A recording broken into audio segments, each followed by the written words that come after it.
At 39,000 feet, a plane full of strangers drifted peacefully above the clouds.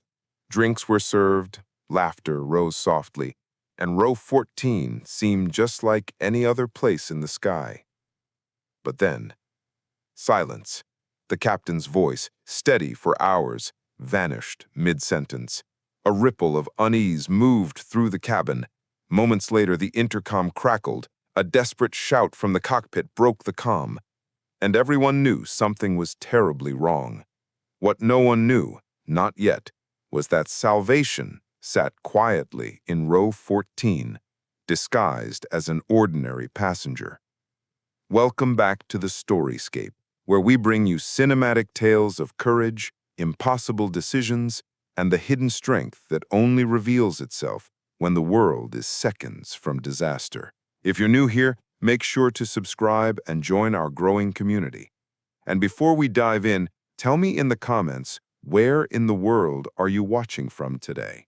The Airbus cut through the thin blue air like a silver arrow, its wings glinting in the afternoon sun. Below, the Atlantic stretched in endless folds of indigo, so vast and silent it looked more like another sky than an ocean. Inside the cabin, the rhythm of the flight was steady and predictable. Glasses clinking on meal trays, a quiet drone of engines, the occasional laugh muffled under the constant hum of pressurized air. For most passengers, it was just another uneventful journey. For her, it was supposed to be a chance to disappear. She sat in row 14, seat A, pressed against the window. To anyone passing down the aisle, she looked like any other traveler, a woman in her early 30s, dark blazer over a plain shirt, hair pulled back in a low knot, earbuds dangling from her collar, as though she'd given up on listening halfway through a song. She kept her eyes on the endless stretch of ocean, as if the horizon offered answers she couldn't find anywhere else. She hadn't told anyone where she was going or why. That was the point. Sometimes you boarded a plane not to arrive somewhere new, but to leave somewhere behind. The man beside her, a balding accountant type, barely noticed her. He was too busy tapping numbers into a spreadsheet on his laptop, sweat dotting his forehead from nerves he'd never admit. The flight attendants moved gracefully up and down the aisle, offering drinks, making small talk. Everything was ordinary, perfectly ordinary. No one could have guessed that row 14 was a fault line waiting to break open. At the front of the aircraft, the captain's voice came over the intercom, warm, confident, the practiced calm of someone who'd been in the sky for decades. He announced the altitude, 39,000 feet, and promised smooth air ahead. Passengers relaxed deeper into their seats. Some pulled blankets over their shoulders, others slipped into restless naps. The woman in row 14 closed her eyes for a moment, letting the hum of the engines lull her. She wanted to believe in the illusion of peace, but illusions don't last. It started with a pause, a long one, too long. The intercom clicked on again, but this time there was no steady captain's greeting, only the sound of labored breathing, a microphone shifting. Then nothing. Row 14 opened her eyes.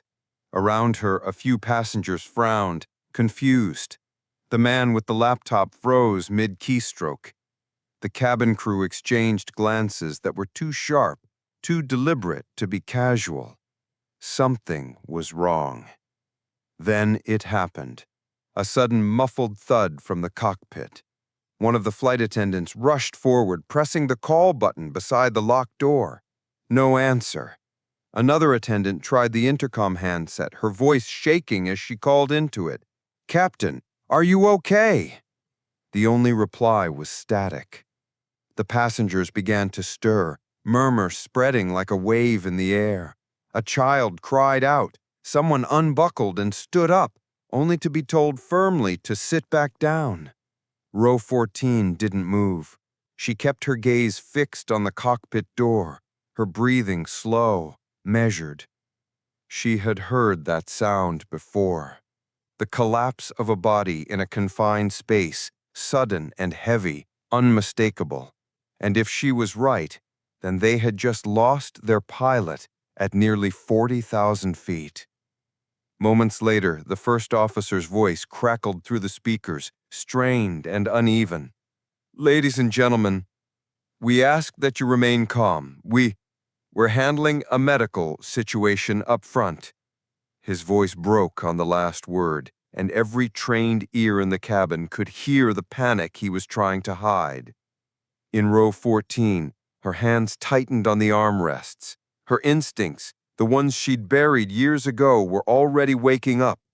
She had promised herself she was done, that she was no longer the woman she used to be, no longer defined by what she could do under pressure. But now, with a plane full of lives balanced on the edge of disaster, she felt that old self stirring, uncoiling like a shadow she had tried to outrun. Her seatmate whispered nervously, "What do you think is happening?" He asked it like a man desperate for reassurance. She didn't answer. She couldn't. Because deep down, she already knew. And the truth was far more terrifying than anything he could imagine. The captain was down. The first officer was alone, and at 39,000 feet over the Atlantic, one wrong decision, one hesitation, could send them all into the sea.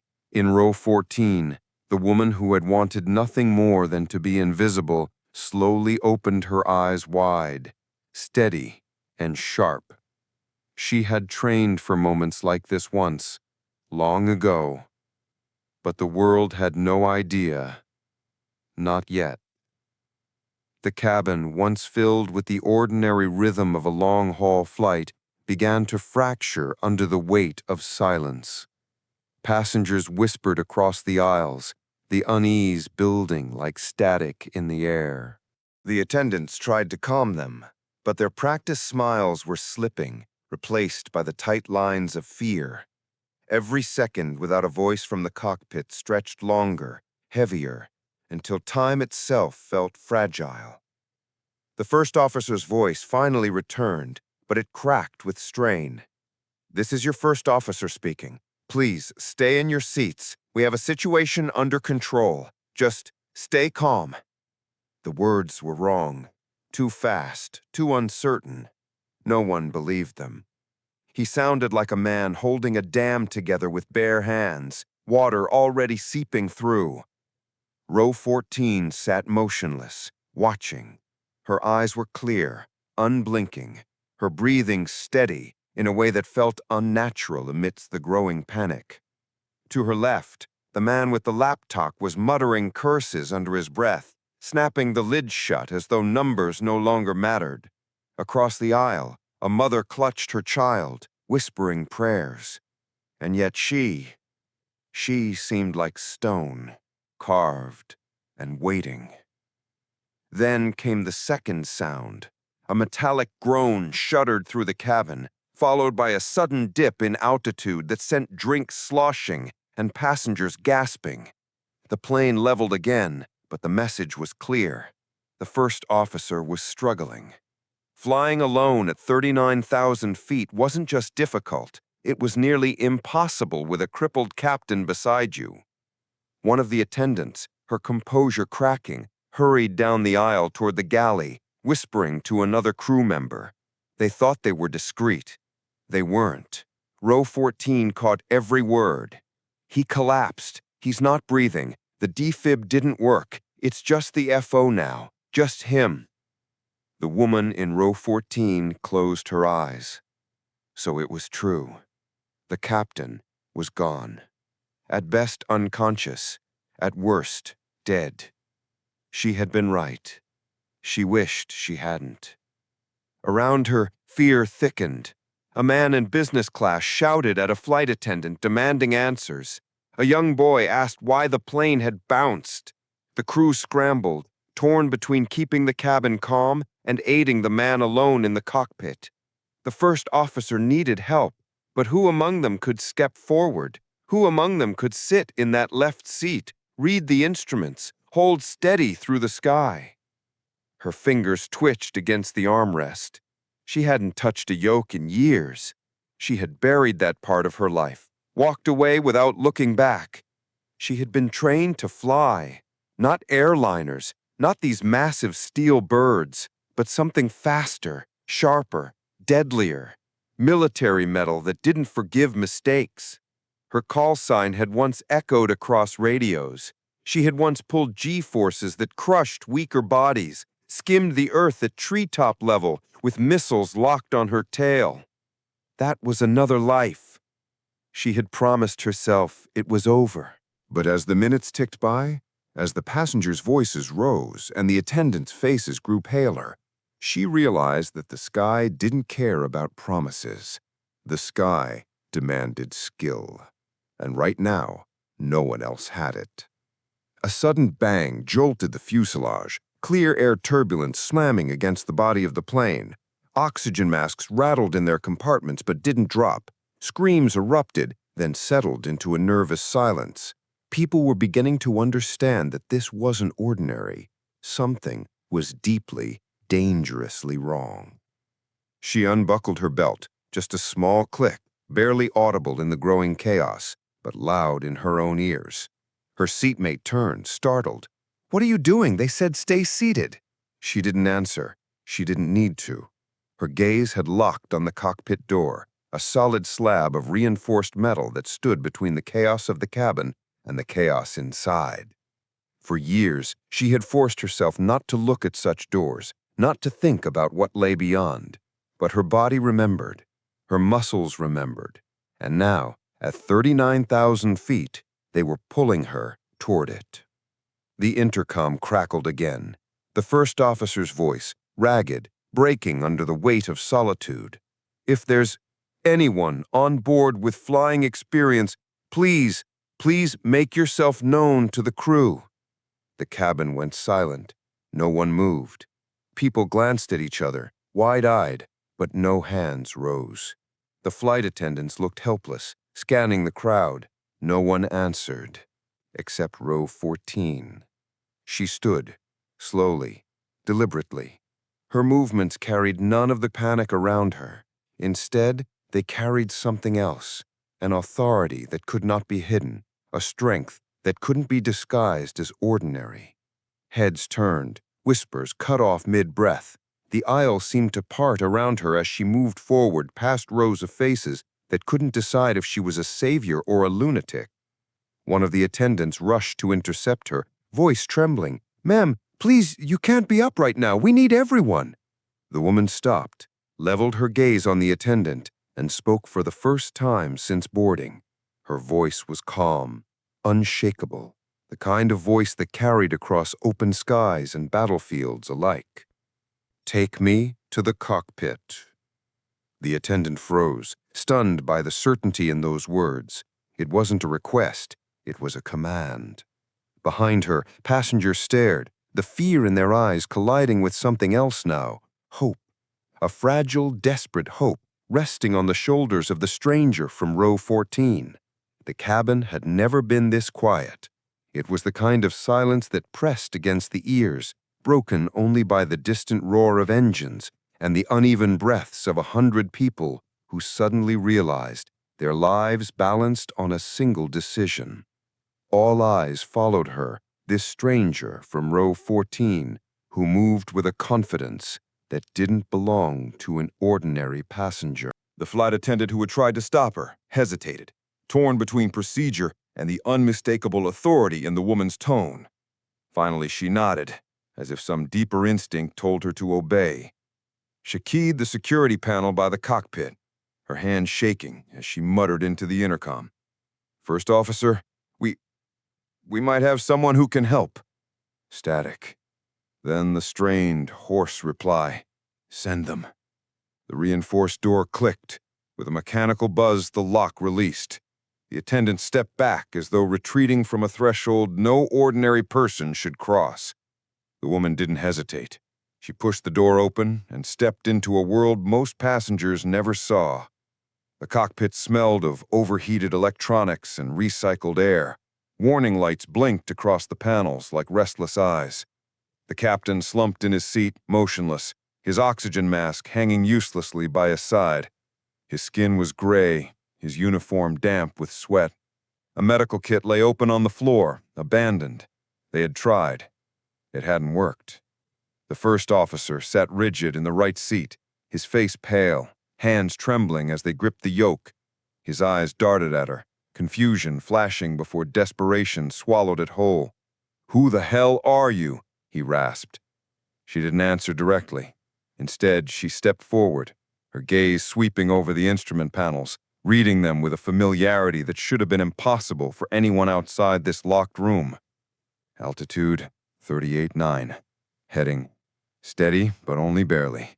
Crosswinds stronger than forecast. She absorbed it all in seconds, her body sliding back into patterns she'd sworn she'd left behind. "I can help," she said simply, her voice level. "But I need that seat." The first officer's grip tightened. He looked at her like a drowning man looks at a hand extended over the water, terrified to trust it, more terrified not to. "You're a passenger. You can't just—" She cut him off with a look, not angry, not pleading, just certain. "Either you let me help, or this plane goes into the ocean." For a moment, the only sound was the steady alarm tone of a system begging for attention. Then, with a broken exhale, the first officer lifted his hands from the controls. His voice cracked. "God help us." She slid into the left seat, her hands wrapping around the yoke like a violinist reclaiming a long-lost instrument. It fit her palms too well, as though the years between had been a dream. She adjusted the rudder pedals with her boots, her movements crisp, efficient, no hesitation. "Stabilize altitude," she muttered, more to herself than to him, nudging the controls with surgical precision. The nose responded, smooth, obedient. The alarms dulled. For the first time in half an hour, the aircraft felt steady again. The first officer stared, stunned. Who are you?" he whispered. She didn't look at him. Her eyes were locked on the horizon line, steady and merciless. "Not who you think," she said quietly. Behind the closed door, the passengers had no idea what was unfolding. But word was already spreading. Row 14. The woman from row 14 was in the cockpit. She hadn't hesitated, hadn't panicked. Some said they had seen the way she moved, like she'd done this before. Others dismissed it, saying it was impossible. But impossible was no longer an option at 39,000 feet. In the cockpit, the first officer fumbled through questions, disbelief fighting with relief. "Military?" he asked, voice shaky. "You're what, Air Force? Navy?" She adjusted the trim, eyes flicking across the instruments in a rhythm too smooth to be improvised. "Doesn't matter," she said. "What matters is getting this bird on the ground." The plane jolted again, turbulence rolling across its wings. The first officer reached for the throttle instinctively, but she was already there, easing it back with the kind of touch only thousands of hours could teach. The engine steadied, their pitch smoothing. "Listen to me," she said sharply. "We don't have time for doubts. You want to live, follow my lead." For the first time since the captain had collapsed, the first officer's shoulders sagged with something like relief. He nodded, swallowing hard, his eyes locked on the stranger who had just stepped out of nowhere and taken command. And in that moment, with the horizon stretched endless ahead and the Atlantic yawning below, he realized the terrifying truth. Their survival now depended entirely on the woman from row 14. The cockpit was no longer silent. It pulsed with the hiss of radios, the steady wail of a warning chime, and the shallow breathing of the first officer as he tried to keep up with what was happening. Outside the windshield, the endless blue was giving way to darker streaks. Heavy clouds gathered like an army on the horizon, their tops glowing white against the sun, their bellies thick and gray with turbulence. The woman from row 14 tightened her grip on the yoke. The air had changed. She could feel it, shifts and pressure, currents tugging at the wings like unseen hands. Instinct, sharpened by training she'd buried years ago, rose to the surface. This was no smooth descent. If they didn't plan carefully, the sky itself would tear them apart. "Where's our divert?" she asked, eyes sweeping over the instrument cluster. The first officer blinked, caught off guard. "What?" "Nearest airport," she snapped, her tone sharp, professional, as if she'd never left this seat. "Where can we put her down?" He fumbled with the navigation display, hands shaking. "Closest option is Lisbon, but we're heavy. We'd need to burn fuel." And the weather. He hesitated, glancing at the radar scope where blotches of red and yellow lit up like a spreading fire. "Weather's not good." She leaned in, scanning the radar with narrowed eyes. Thunderstorms, a wall of them stretching across their path. Any mistake and they'd fly straight into a storm cell, powerful enough to rip wings from the fuselage. Behind the locked door, the passengers could feel it too. The plane had begun to shudder, small jolts rattling drink cups, overhead bins quivering with each gust. A murmur rolled through the cabin, fear feeding fear. Flight attendants gripped seatbacks to keep their balance, forcing smiles that no longer convinced anyone. Somewhere, a child whimpered. A man prayed out loud. In row 14, her empty seat sat as a reminder. People whispered about her. "She's in the cockpit. She said she could help." No one knew her name, no one knew her story.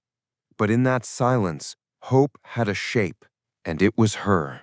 "Fuel status?" she demanded. The first officer checked, his lips trembling as he read the numbers. "Enough to divert, not enough to circle." "We get one shot." Her jaw tightened. One chance, no room for hesitation. She reached for the comms, her voice suddenly steady, clear, carrying the authority of someone who had once commanded skies. "Control, this is Flight 327. Captain incapacitated. First officer unable to continue alone. I am assuming command. Preparing emergency diversion. Confirm priority landing." The radio crackled. For a moment, only static. Then a voice, clipped and disbelieving. "Identify yourself, please. Who is speaking?" She hesitated for only a second. Then, in a tone that brokered no argument, she replied, "The pilot you didn't know you had." The line went silent. Then slowly, air traffic control responded, urgency snapping into their tone. "Understood, 327. You have priority clearance. Weather ahead is severe. Advise when you're ready to descend."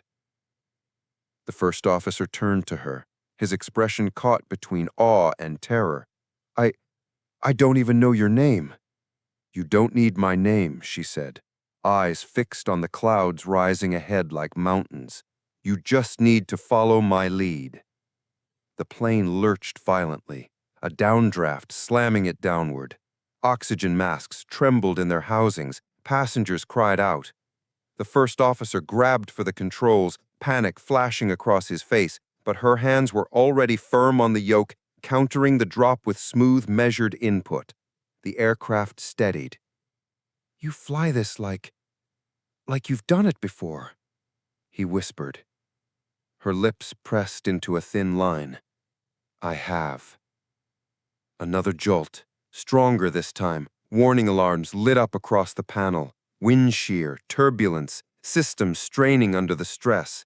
She scanned quickly, fingers dancing across switches, silencing the cacophony without hesitation. Then, for the first time, she allowed herself a glance at the captain. His chest still, his face pale. The weight of command fell heavier on her shoulders. This wasn't a drill, this wasn't practice. Every life on board was hers now. She drew in a slow breath, steadying her heartbeat. She had lived another life once, a life of call signs and secret missions, a life where mistakes cost lives and hesitation killed faster than bullets. She had walked away from that world, convinced she would never be asked to carry it again. But fate had dragged her back, 39,000 feet above an ocean, with nowhere to run. She drew in a slow breath, steadying her heartbeat. She had lived another life once, a life of call signs and secret missions, a life where mistakes cost lives and hesitation killed faster than bullets. She had walked away from that world, convinced she would never be asked to carry it again. But fate had dragged her back, 39,000 feet above an ocean, with nowhere to run. She drew in a slow breath, steadying her heartbeat.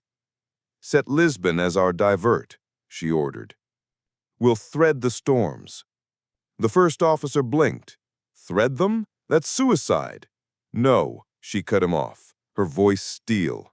"It's precision, and it's our only chance." The first officer stared at her, then at the wall of clouds looming closer, their towers rising like the ramparts of some ancient fortress. Lightning flickered inside them, white veins across a black heart. He swallowed hard. "If we make it through that, we will," she said firmly, "because I've flown worse." She nudged the yoke, altering course slightly, aligning their path with a narrow gap in the storm wall. The clouds stretched higher than they should, darker than they should, but there was space, a corridor of air invisible to untrained eyes, but clear to hers. The first officer muttered a prayer under his breath. The passengers clutched armrests, eyes squeezed shut, and the woman in row 14, no longer just a passenger, no longer hidden, set her jaw and steered them toward the heart of the storm. The clouds swallowed them whole. One moment, the horizon stretched clear and endless, the Atlantic shimmering below like a sheet of glass.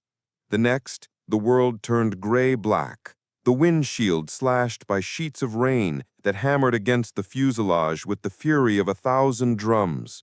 Lightning ripped open the sky, searing white light flooding the cockpit for a heartbeat before plunging them back into darkness.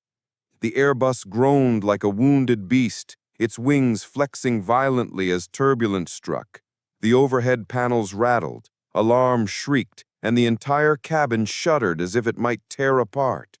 Passengers screamed, voices rising above the engines, a raw sound of human terror echoing through the pressurized air. In row 14, now empty, the seatbelt still hung loose. People stared at it between jolts, whispering prayers, clinging to the belief that the woman who had sat there, whoever she was, would be the one to bring them through. In the cockpit, she was fighting the storm with every ounce of her being. Her hands gripped the yoke with steady precision, countering each violent gust, each sudden drop. Her shoulders burned, her muscles trembling with the effort, but her face remained calm, eyes narrowed, jaw tight. This was familiar, too familiar. The sensation of a machine bucking beneath her, the thin line between control and chaos. It was as though the past had risen from the ashes to reclaim her. The first officer was white-knuckled beside her, his breathing ragged. "We can't hold this. These cells are too strong." "Focus," she barked, her tone sharp enough to cut through panic. "Watch my instruments. Call out airspeed and altitude every 5 seconds. Don't think, just read."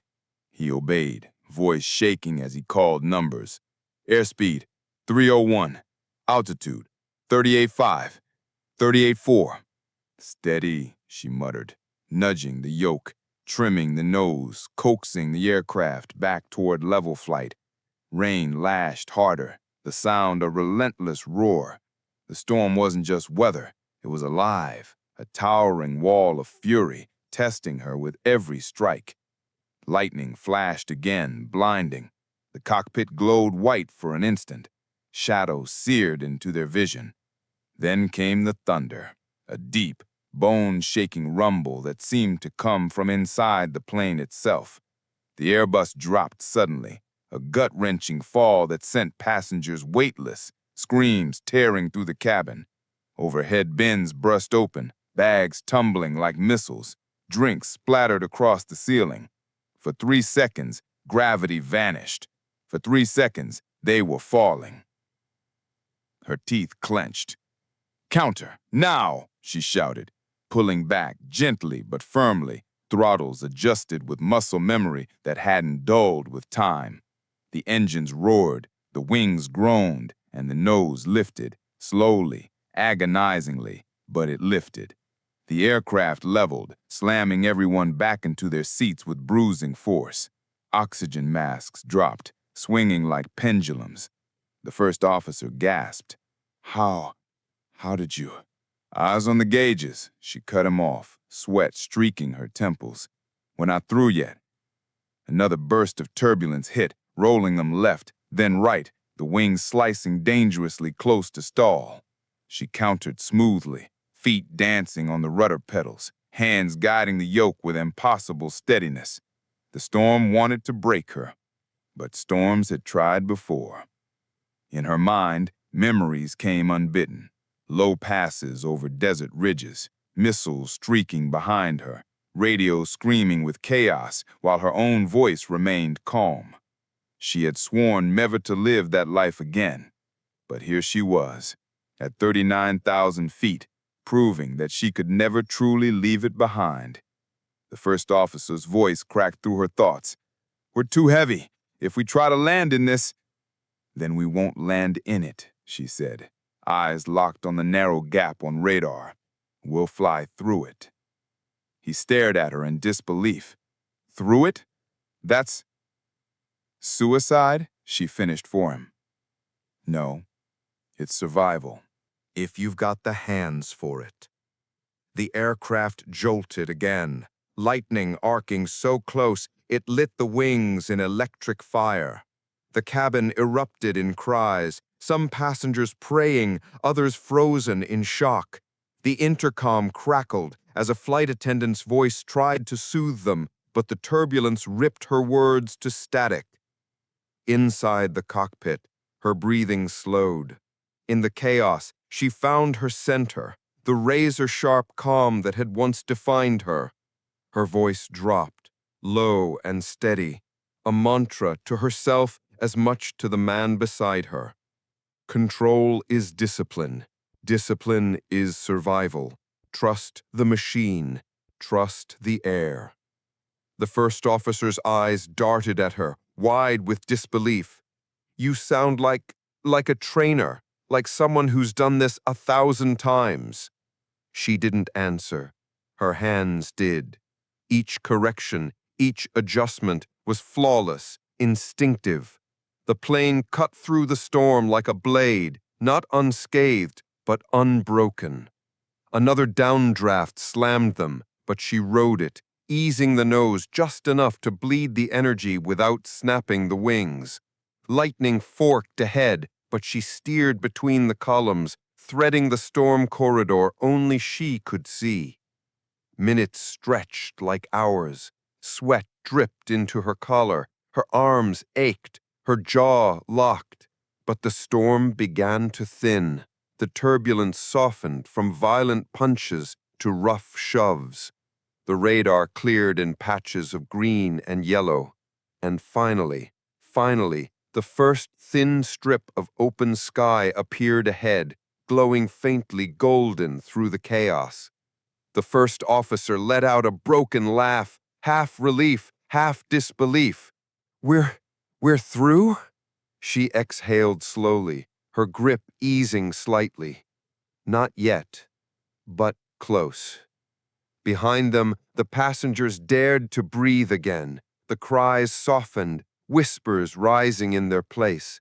People clutched each other, trembling, tears streaming, as though they had already touched death and been pulled back. And through it all, the woman from row 14 never faltered, not once. The storm had tested her, tried to break her, but she was still there, still steady, still carrying every soul aboard on her shoulders. And as the last shreds of thundercloud fell away behind them, one truth became undeniable. She was no passenger. She was the pilot fate had hidden in plain sight. The storm was finally behind them, but the danger wasn't over. The Airbus rattled as if it still carried the storm inside its skin. The passengers sat silent now, drained of screams, their faces pale, their hands locked together in prayer or shock. Hope was fragile, balanced entirely on the woman who had once been just another traveler in row 14. In the cockpit, the glow of instruments lit her face, sharp and calm. She checked fuel levels, lower than they should have been. The first officer's voice was tight as he confirmed what she already knew. We'll make Lisbon, but only once. No go-arounds, no second chances. She nodded, her jaw tightening. Then we won't need one. Outside, the thick clouds gave way to a break in the sky. And there it was, the faint lights of Lisbon Airport glowing like a fragile constellation against the darkness. A strip of civilization carved into the coast, framed by the restless sea. The radio crackled. Flight 327, Lisbon Tower, runway 21 clear. You are priority 1. Winds gusting 20 knots. Report established on final. She gripped the yoke, steady but firm, her voice even. Copy, Tower. Flight 327 established. Beside her, the first officer swallowed hard. He kept darting glances at her, as though still trying to reconcile what he was seeing. A stranger had walked into his cockpit and flown them through hell as though it was routine. She wasn't supposed to exist, and yet here she was. The descent began. Flaps extended with a low groan, the plane shuddering as it slowed. The landing gear lowered, a hollow thump echoing through the cabin. Passengers straightened, eyes wide, clutching the armrests as though their grip could change fate. In the galley, one of the flight attendants whispered, "Please, please let her be who she says she is." The approach was rough. Gusting crosswinds shoved the aircraft sideways, rain streaking across the windshield as the storm's trailing edge still clung to them. The landing lights flickered in and out of sight through the mist. Any mistake now and they would skid off the tarmac, or worse, miss it entirely and plunge into the sea beyond. The first officer's voice shook. "Wind shear warning. If we can't stabilize, we will," she cut him off, her tone a blade of steel. Her hands moved with surgical precision, correcting drift, balancing throttle, easing the nose into perfect alignment. For her, time slowed. The roar of the engines, the cries from the cabin, the alarms, all of it faded until there was only the runway, glowing like a promise in the rain. She had done this before.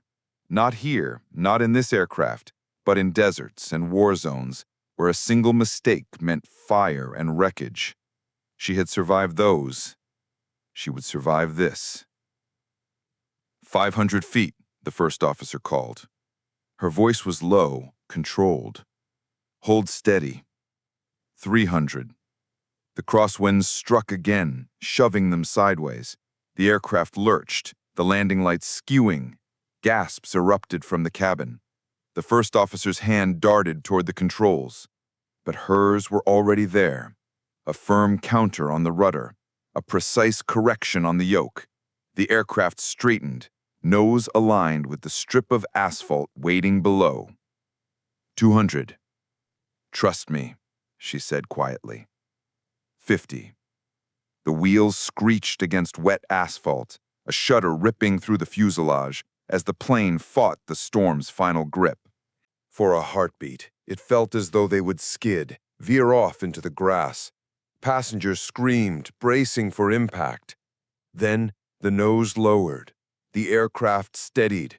The roar of reverse thrust filled the cabin, engines straining as the brakes bit into the runway. The Airbus slowed, slower, slower, until finally, it rolled to a stop at the far end of the strip. Silence.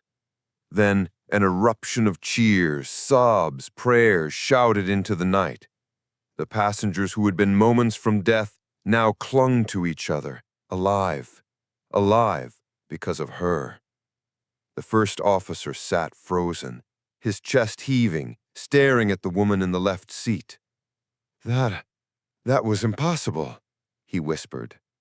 She exhaled slowly, her grip finally easing from the yoke.